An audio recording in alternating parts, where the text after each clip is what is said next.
The Barbers Hill ISD Board of Trustees has called a school funding election, also known as a voter approval tax rate election, or VATER, set for November 7, 2023.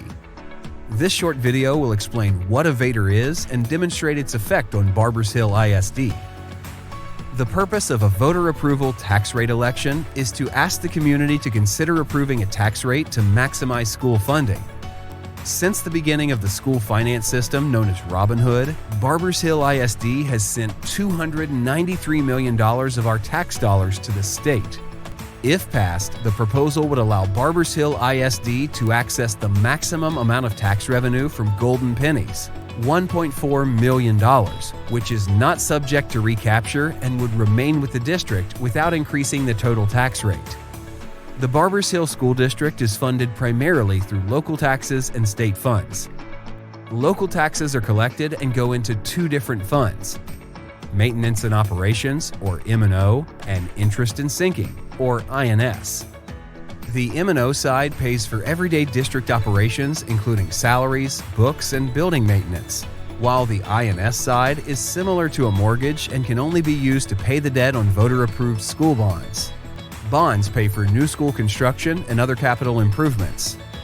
The Board of Trustees has set the total tax rate of $1.1024, 83.26 cents for M&O, and 26.98 cents for INS.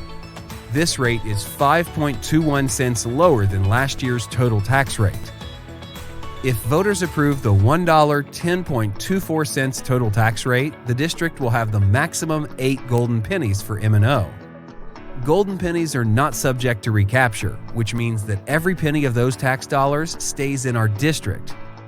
Voting for the VATER means that these golden pennies create an additional $1.4 million annually for school maintenance and operations, and that number could increase as the district's total assessed value increases.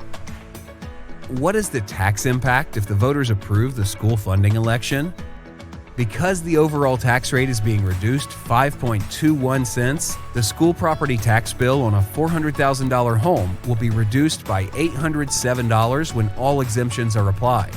And there will be no tax increase on taxpayers over 65 or disabled. School property taxes are frozen for homeowners who qualify because they are disabled or 65 and older. Their taxes can go down, but not up. Therefore, if you qualify for the exemption for age or disability, your taxes will not increase if voters approve this school funding election.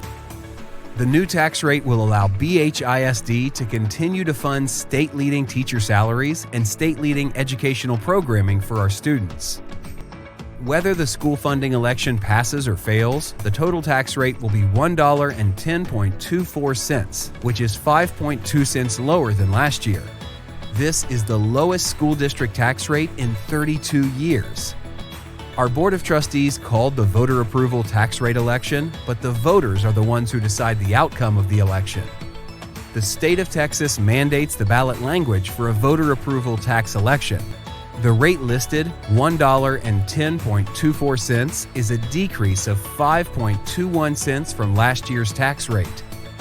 Early voting begins Monday, October 23rd and continues through Friday, November 3rd. Election Day is Tuesday, November 7th from 7 a.m. to 7 p.m. All voting information can be found on the district website at bhisd.net/district/school funding election.